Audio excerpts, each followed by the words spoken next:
전두환 때는 되게 웃긴 게 뭔지 아세요?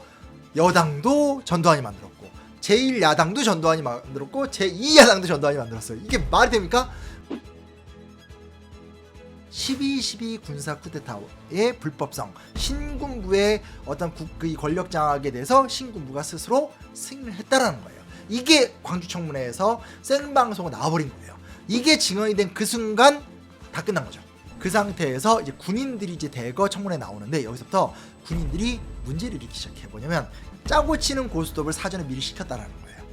이게 진짜 그 당시 어마어마한 사기극이었던 게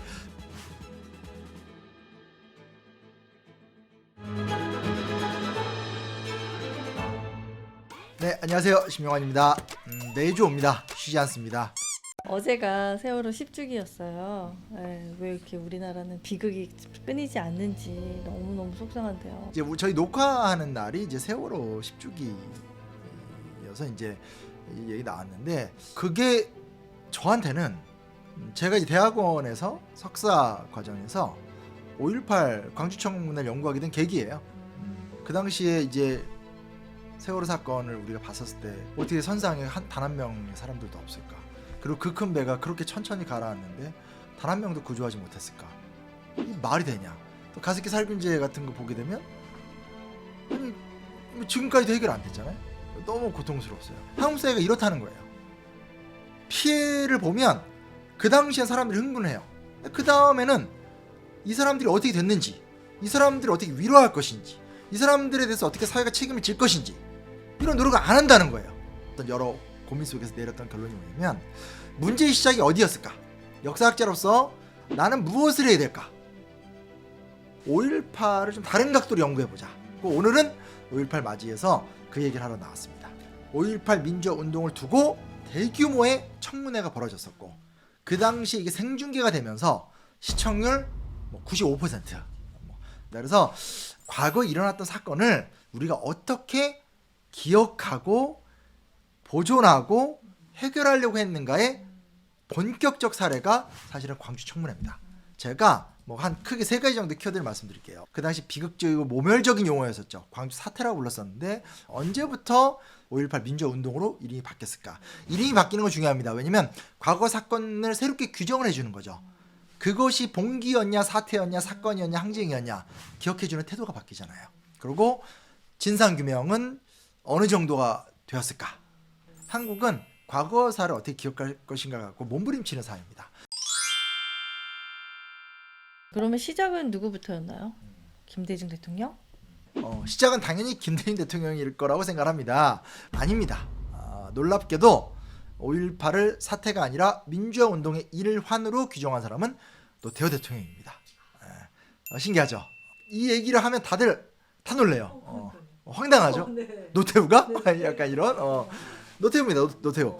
왜냐하면 일단은 5.18이라는 것이 87년 6월 항쟁의 가장 큰 기폭제였었어요. 그리고 6월 항쟁이 끝나고 나서 민주화가 된 상태에서도 진상규명을 하라, 책임자를 처벌하라 이런 요구가 어마어마하게 사회에서 나왔었기 때문에 대통령 후보였었던 노태우는 이 문제를 해결하겠다는 얘기를 계속 공언을 했어요.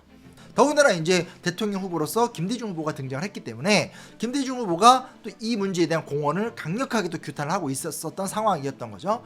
그래서 1987년 12월 18일 날 대통령이 당선이 된 다음에 그 다음인 88년 2월 25일 노태우가 민화위라는 걸 만들어요.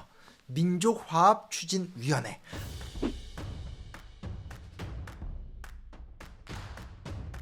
국민들의 의견을 수렴하기 위해서 각계의 전문가와 여론을 수렴할 수 있는 위원회를 만들겠다. 그러니까 새로운 정치 문화가 이때 시작이 된 거예요. 그래서 이때 놀랍게도 이 5.18과 관련된 피해자분들을 대표하는 대표단과 가해자 측을 대표하는 대표단을 모아서 민화위에서 회의를 열어요. 근데 여기서 중요한 반박이 나와요. 뭐가 나오냐? 이게 진짜 짜증나는 부분인데 이병용 위원, 당시 대한변협 변호사협회 회장은 뭐라 그러냐? 군도 초기 단계에서 과잉 진압이 있었고 시민 쪽도 루머에 흥분해서 자극했다. 말도 안 되는 주장인 거예요. 당시 이희성 계엄사령관이 등장합니다. 이 사람이 나와서 과잉 진압은 인정을 합니다. 그러나 당시의 군이 현장이 너무나 어수선했기 때문에 과잉 진압할 수밖에 없는 상황이었다. 이런 변명을 하죠.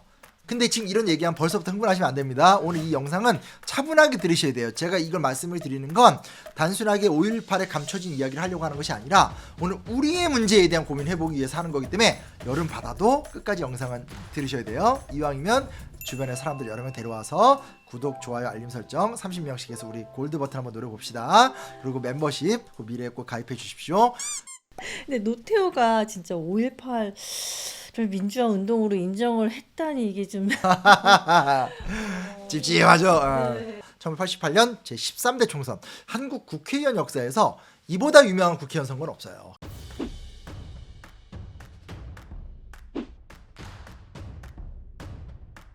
까지 국회의원 선거는 의미가 없어요. 왜냐면 유신 정의회라고 해서 국회의원 3분의 1이 그냥 다 박정희 빠들로 채워놓고 전두환 때는 되게 웃긴 게 뭔지 아세요? 여당도 전두환이 만들었고 제1야당도 전두환이 만들었고 제2야당도 전두환이 만들었어요. 이게 말이 됩니까? 김대중의 평화민주당, 평민당이 70석, 김영삼의 통일민주당이 59석, 김종필의 신민주공화당이 35석, 다 합치면 170석이 넘어요. 또 하나가 뭐냐면 이때 전두환의 부정부패가 다 공개가 돼요. 이러면서 진상규명에 대한 요구가 막 들끓어 오르는데 여기서 두 번째 중요한 포인트, 13대 국회가 1988년 5월 30일에 개원을 해서 이날 국회에서 본회의를 열고 국회법 개정 작업에 돌입합니다. 이게 엄청 중요해요. 근데 이 국회법 개정에서 핵심이 뭐냐? 일단은 국회의 권능이 많이 올라가요. 그 전까지 국회에 힘이 없었거든. 국회 활동에 TV 중계 및 청문회 제도가 이때 도입됐고요. 또 하나가 상임위원회가 증설됐고 여기서 이제 국정감사와 국정조사 권한을 확보하게 돼요. 이 제도가 1988년 여호소야대 국회에서 만들어진 거예요. 지금은 국회 방송이 만들어졌죠. 국회 본회의는 다 생중계, 그리고 다 녹화 방송 다 찾아볼 수 있고 지방의회도 지방의회 본회의까지는 다 영상을 확인할 수 있어요. 물론 그 이후에 우리 사회가 이렇게까지 디지털화가 될지 몰랐으나 이때 법이 만들어졌기 때문에 가능한 거죠. 되게 이야기가 급박하게 돌아가는데 중요한 변화. 네. 청문회는 그럼 어떻게 진행이 되는 거예요? 이제 저는 광주 청문회와 한해서 말씀드리겠습니다. 진상특위는 1988년 7월 8일 날 1차 회의를 열고요. 다음 해인 1989년 12월 30일 제33차 회의까지 진행이 됩니다. 전체 회의는 32차례 개최가 됐고 간사회의는 47차례가 개최가 됐고요. 당시에 이제 청문회 전략을 다 짭니다. 그래서 여당은 어떻게 나오냐? 신군부가 군사력을 동원할 수밖에 없는 사회 혼란이 지속됐다. 이유는 두 가지예요. 북한의 남침의 위험. 두 번째는 대학생들의 데모 때문에 사회가 망할 것 같다. 택도 없는 이야기입니다. 거짓말인 거죠. 여기서 열받기 시작하죠? 하지만 열받지 마세요. 잠시만, 제가 열받았네요. 제가 헛개차 매니아거든요. 협찬해 주시면 감사하겠습니다. 진상규명이 하나하나 이루어져요. 그중 핵심이 뭐냐면 5.17 조치 이전에 국보위 설치 구상이 이루어졌다라고 당시의 계엄사령관이었었던 이희성과 당시의 국방장관이었었던 주영복이가 증언합니다. 5.17은 5월 17일 날 전국에 비상계엄을 확대를 해요. 그러는 과정 속에 광주에서 마찰이 일어나서 5.18 민주화운동이 일어난 거예요. 근데 5.17 조치 이전에 국가보위비상대책위원회 설치 구상이 이루어졌단 말은 뭐냐면 자기네들이 권력을 인수하기 위한 조직을 미리 만들었다는 얘기를 지금 하는 거예요. 그러니까 계속 그동안 해왔던 얘기는 나라의 상황이 너무 안 좋으니까 비상계엄 조치를 확대했고 그 와중에 유감스럽게 광주에서 충돌이 일어났다고 얘기한 건데 그게 아니라 사전에 자기들끼리 위원회를 만들어 놓고 인위적으로 지금 전국 비상계엄 확대를 했고 거기서 광주 지역이 되니까 찍어 눌렀다는 얘기를 계엄사령관과 국방장관이 증언을 해버린 거예요. 그럼 뭐예요? 12.12 군사 쿠데타의 불법성, 신군부의 어떤 그 권력 장악에 대해서 신군부가 스스로 승인을 했다라는 거예요. 이게 광주 청문회에서 생방송으로 나와버린 거예요. 이게 증언이 된 그 순간 다 끝난 거죠. 엄청난 청문회의 성과예요.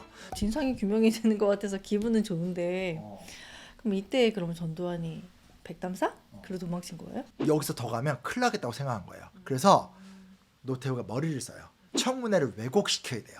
전두환을 글로 보내는 그 순간 그 당시에 이거 지금 청문회를 무시하는 거다 하면서 막 청문회가 파행이 돼요.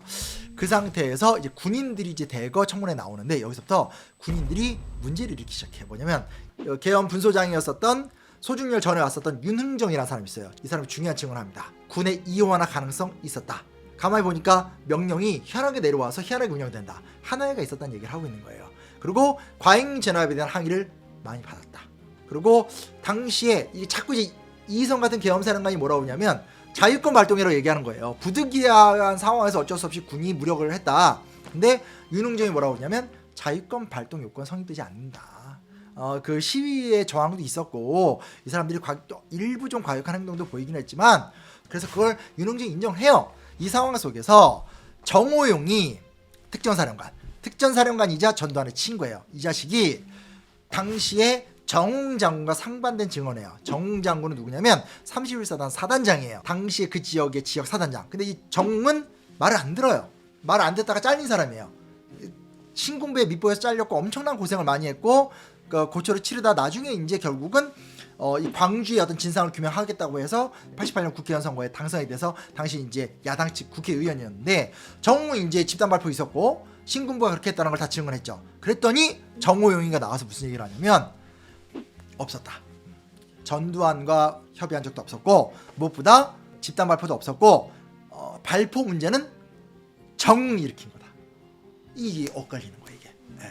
더불어서 7공수 여단 33대대장 권승만 11공수 여단장 최용 등이 나와서 다 정호용 편을 드는 거예요. 정웅이 시켰다. 정웅이 시켰고 실제로 그런 어떤 거 없었다. 막 이렇게 하면서 이야기가 막 혼란스러워지는 거예요. 근데 여기서 정말 중요한 부분이 있습니다. 그 당시 몰랐죠. 세월이 지나서 광주특별법이 만들어지면서 조사를 하면서 숨겨졌던 문서들이 발굴이 돼요.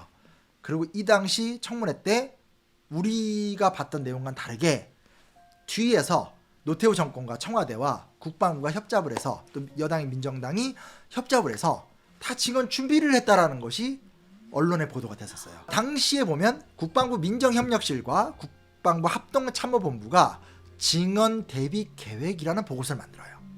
이 문서에 따르면 여단장급 이상은 국방부에서 선정한다. 당시 군의 입장과 상황을 현장감 있게 체계적이고 논리적으로 설명할 수 있는 자를 딱 이렇게 적셔놔요. 그리고 이제 그 민정당 종합토론 시 참석 토론을 권유한다. 이게 뭔 말이냐면 민정당 의원들이 질의를 하잖아요. 그러면 민정당 의원들은 청문회를 조사하는 사람으로서 물어보는 거 아니에요? 그럼 국방부에서 선별된 사람들은 증인으로 나가는 거잖아요. 짜고 치는 고스톱을 사전에 미리 시켰다라는 거예요. 시켰다는. 그리고 무슨 대답을 할 것이냐도 다 짜는 거예요. 이게 진짜 그 당시에 어마어마한 사기극이었던 게 겉으로는 노태우 대통령이 진상을 규명해 주겠다라고 해놓고 뒤에서는 준비를 다 해서 국방부 관료 다 모아 민정당 국회의원 다 모아 자기들이 예행 연습하고 있는 거예요.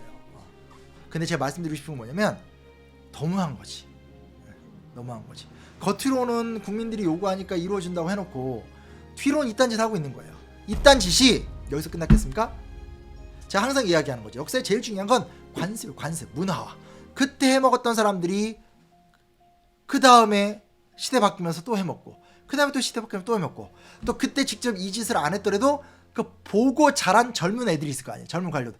또 따라하고 이게 반복이 되는 거예요. 그게 결국은 세월호 때도 결국은 문화예술계 블랙리스트 때도 국정화 때도 박근혜 때도 뭐 이런 식으로 흘러나오게 된다는 거죠. 광주 청문회에서 과거사 청산에 굉장히 의미 있는 성과들이 많이 냈다는 걸 인정하지만 반대편에선 그때 이루어내지 못한 성과가 구조화되고 문화화돼서 이토록 답답한 시대를 만들었다라는 걸 말씀드리고 싶은 거예요. 그래서 어찌됐든 결국 뭐 청문회가 좀 실패한 거 아닌가요? 청문회 실패했죠. 청문회 실패했고요. 청문회가 실패했던 거는 이게 대통령이 주도하고 정치적 논리에 의해서 진행이 됐기 때문에 3당 합당이 되면서 결국 이게 흐지부지 됩니다. 진상규명은 거의 됐어요. 이때 진상규명이 되면서 논란이 일어났던 것들이 지금 이제 진행이 되면서 어느 정도 밝혀지는 거죠. 광주 청문회는 많은 한계가 있지만 대부분의 진상을 다 규명했다. 특히 우리가 5.18을 바라보는 기본적 시각은 다 구현해냈다. 다만 참 이렇게 해결하기 어려운 부분들에 대해서는 현재까지 작업이 진행 중인 거다. 근데 문제가 뭐냐? 마지막이 노태우가 90년 8월 6일날 광주민주화운동 관련자 보상에 관한 법률을 제정합니다. 이게 1990년 8월 6일날 최종적으로 통과가 되는데 이 핵심의 내용이 뭐냐? 진상 규명 없는 보상. 여기서 끝낸 거예요. 붙은 거예요. 그리고 책임자 처벌을 아예 못했고.